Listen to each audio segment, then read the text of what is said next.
Hello दोस्तों, आज की कहानी कुछ एक ऐसे ऑटो वाले के ऊपर है जिसने गलती कर दी। एक घने जंगल में उसकी ऑटो चली जा रही थी। उसने देखा ऑटो के सामने बहुत ज़्यादा सुंदर लड़की खड़ी हो गई थी। वो कौन थी वो उसे नहीं पता था, पर जंगल की वो एक ऐसी चुड़ैल थी जिसने अभी तक हजारों लोगों को मार चुकी थी। ऑटो वाले ने उसे अपने ऑटो पर बिठाया और उसके जाल में फंस चुका था। और दिन बीतते गए और ऑटो वाला एक दिन अपने संतुलन को खो के वो पागल हो गया। चलो शुरू करता हूँ दोस्त। उसके पहले हमारे YouTube चैनल को आप सब्सक्राइब कर लेना, वीडियो को लाइक करके अपने दोस्तों के पास एक बार शेयर कर दो। और चलो कहानी सुनाता हूँ अब। एक घना जंगल रात को और ज़्यादा सुनसान लग रहा था। वहाँ पे एक परिंदा तक मंडरा नहीं रहा था। उसी जंगल में एक ऑटो की आवाज़ सुनाई दे रही थी। जंगल में बस उसी की आवाज़ गूंज रही थी और ऑटो वाला अपनी ऑटो को लेके चला जा रहा था। ऑटो वाले ने जंगल में अपने सर से इधर उधर घुमा के देखा। जंगल पूरा सुनसान था। 3 किलोमीटर और लंबा अभी जंगल उसे पार करना था। वो बस चले जा रहा था। उसकी फ्रंट लाइट रास्ते में एक सुंदर सी अनुभव दे रही थी। वो आगे बढ़ते जा रहा था। उसने सोचा क्यों ना अपनी ऑटो को थोड़ा और तेज कर लूं, और वो और तेजी से जाने लगा। तभी उसने देखा कि उसके ऑटो के सामने एक लड़की खड़ी थी। आगे में वो उसे ध्यान से देख रहा था। उसकी ऑटो की लाइट उसके फेस पे पड़ रही थी। वो साफ साफ एक इतनी ज़्यादा सुंदर लड़की थी जिसके जाल पे कोई भी आ सकता था। और ये ऑटो वाले ने वही गलती कर दी। ऑटो वाला उस लड़की के पास जाके अपनी ऑटो को रोक देता है। पूछता है, मैम आपको कहीं जाना है क्या? उस लड़की ने बोला, जाना तो है, पर मेरे पास ऑटो के लिए पैसे नहीं हैं। क्या आप मुझे थोड़ी दूर ऐसे ही ले जा सकते हो तो मुझे आगे तक छोड़ दो। ऑटो वाले ने बोला, हाँ मैम, क्यों नहीं। आपके पास पैसे नहीं हैं तो मैं आपकी मदद नहीं कर सकता क्या? और फिर ऑटो वाले ने उसे अपने ऑटो में बिठा लिया। ऑटो वाले के मन में भी एक ऐसा ख्याल आ रहा था जो किसी घटिया आदमी के मन में आ रहा हो। उस ऑटो वाले ने उस लड़की को देख करके उसको अपना बनाने का सोच लिया था। बस ऑटो वाला अपनी ऑटो को चलाए जा रहा था और आगे के मिरर में पीछे की ओर बैठी लड़की को निहारा जा रहा था। लड़की पूछती है, आप ऑटो के सिवा और कुछ काम करते हो क्या? ऑटो वाले ने बोला, नहीं मैम, मैं बस अपना ऑटो चलाता हूँ। ऑटो में ही इतना पैसा है तो मैं दूसरा काम क्यों करूँ? ऑटो वाले ने पैसे का ऐड दिखाया।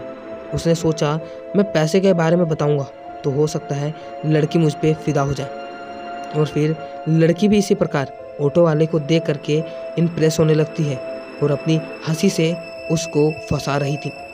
ऑटो वाले को उस समय ये नहीं पता था कि ये लड़की इतने घने जंगल में अकेले क्यों यहाँ पे आई होगी। ऑटो वाले ने इतना ध्यान नहीं दिया। बस उसको एक ही मतलब था कि लड़की कैसे भी मुझसे सेट हो जाए। ऑटो वाला उस समय ये भी भूल चुका था कि वो शादीशुदा है। उसकी फैमिली घर में उसका इंतज़ार कर रहा होगा।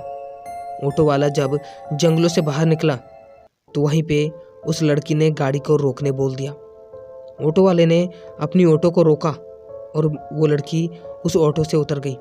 बोला, मुझे यहीं पे जाना था। और फिर ऑटो वाले ने थोड़ा सा इधर उधर देखा और सोचा, यहाँ पे तो कोई घर ही नहीं है, इस लड़की को जाना कहाँ है? उससे पूछा, मैम आपको जाना कहाँ है बता दो, मैं आपको अपने घर तक छोड़ दूंगा। आप टेंशन क्यों ले रहे हो? मैं आपसे पैसे थोड़ी ना मांग रहा हूँ।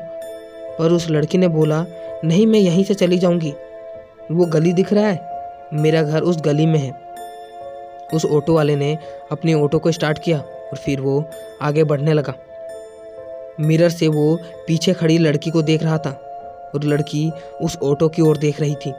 फिर वो अपने गली की ओर जाने लगी और ऑटो वाला अपने घर आ गया। उसके साथ जितने भी बातें हुई थी उसने अपनी फैमिली को नहीं बताया था। और फिर अगले सुबह ऑटो वाला अपने काम के लिए वापस निकल चुका है, अपने काम की ओर चला गया। जब उसी प्रकार रात हुई, ऑटो वाला फिर से आज उसे थोड़ा ज़्यादा लेट हो चुका था। ठंड का मौसम पूरा कपकपा देने वाला होता है, उसी प्रकार ऑटो वाले ने एक स्वेटर डाला हुआ था और एक टोपा। ऑटो उसी जंगलों की ओर से फिर जा रहा था। वो लड़की आज भी उसी जगह पे खड़ी थी, आज एक नया ड्रेस और आज एक नए लुक में। ऑटो वाले ने फिर वहीं पे गाड़ी को रोका और पूछा, आज भी आपके पास लग रहा है पैसे नहीं हैं और आज भी आप लेट हो चुके हो। लड़की ने हंसा और फिर ऑटो वाला भी हंसने लगा। दोनों में और ज़्यादा गहरी बातें होने लगी और फिर ऑटो वाला इसी प्रकार रोज़ उसे उसके घर तक छोड़ने लगा। और एक दिन बिना किसी को बताए हुए ऑटो वाले ने उस लड़की से शादी कर लिया। उसे उसका घर तक नहीं पता था कि उस लड़की का घर कहाँ है, बस उसे उस लड़की से शादी करना था। जब उसका मैरिज हो गया तो उसने उस लड़की को अलग जगह रखना शुरू कर दिया, क्योंकि ऑटो वाले को पता था उसकी पहली शादी और दूसरी शादी हुई थी, 2 शादी हो चुकी थी और वो दोनों बीवियों को एक पास नहीं रख पाता। इसलिए ऑटो वाले ने उसके लिए दूसरे कमरे किराए पर लेके उसको रखने लगा। और दिन बीतते गए और शादी के 5 साल हो चुका था। उसके पहले वाले बीवी बच्चों को शक होने लगा कि वो आदमी अपने घर में ज़्यादा वक्त रहता ही नहीं था। कभी कभी तो वो रात को भी नहीं आया करता था। और उसकी बीवी को शक होते जा रहा था कि उसके पति ने दूसरी शादी की है, पर उसके पास सबूत ना होने के कारण वो कुछ कर भी नहीं सकती थी। उसने अपने पति का पीछा करने का प्रयास किया, पर वो औरत नाकाम रही, क्योंकि उसका पति कब और कहाँ मिलता था ये समझ ही नहीं आ रहा था। पर दिन बीतते गए और उसके पति को नए नए बीमारियां होने लगी और वो आँखों से बड़ा और शरीर से दुबला पतला होने लगा। उसके शरीर में दम नहीं था, पर वो अपने शरीर से ऐंठ में रहता था, जैसे कि उससे कोई जीत नहीं सकता। पर वो डायन ने उसको खाना शुरू कर दिया था, अंदर ही अंदर से उसको खोखला करते जा रही थी। एक दिन उसी आदमी ने देखा कि उसके घर में उसकी दूसरी बीवी थी ही नहीं, जो उसने जंगल से शादी किया था। उसने अपनी बीवी को आवाज़ लगाया, पर वो औरत वहाँ पे कहीं भी नहीं थी। उसने अपने गांव को सबको पूछा, पर उसकी बीवी के बारे में किसी को नहीं पता था। गांव वाले ने बोला, तुम तो यहाँ पे अकेले ही रहते थे ना? उसने बोला, क्या बोल रहे हो तुम? मैं और मेरी बीवी रहते थे। गांव वालों ने इसे पागल समझने लगे, क्योंकि उसके सिवा वो औरत और किसी को दिखती ही नहीं थी। वो आत्मा बस उसी ऑटो वाले को दिखती थी, जो अब पूरा कमज़ोर सा हो चुका था। ऑटो वाला पागलों के जैसा इधर उधर भटकने लगा, पर उसकी बीवी कहीं नहीं मिल रही थी। जब वो एक दिन ऑटो चला के आ रहा था, उसने देखा कि जंगलों के बीच वही औरत जिससे उसने शादी की थी, वो पेड़ पर उल्टा लटकी हुई है। ऑटो वाला समझ चुका था वो एक डायन थी, और फिर ऑटो वाला वहीं से पागल हो गया। वो गलियों गलियों में पागलों के जैसा भटक रहा था। सब एक ही चीज़ बोल रहे थे कि उसी डायन ने इसका ये हालत किया है, क्योंकि वो डायन अभी से कई बार 10 या 20 लोगों को इसी प्रकार पागल कर चुकी है, और उसने ही इस ऑटो वाले को पागल किया है। उस आत्मा के वश में ये ऑटो वाला हो चुका था, पर लेकिन वो आत्मा उसी आदमी को पागल करती थी जो कई औरतों के चक्कर में फंसा रहता था। और फिर उस पागल की कहानी यहीं पे ख़त्म हो गई।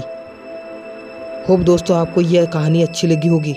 हमारे YouTube चैनल को सब्सक्राइब कर लेना, वीडियो को लाइक कर लेना और अपने दोस्तों के पास एक ना एक दोस्तों के पास ज़रूर शेयर करना। दोस्तों मिलता हूँ अगली वीडियो में, तब तक के लिए जय हिंद, वंदे मातरम, बाय बाय।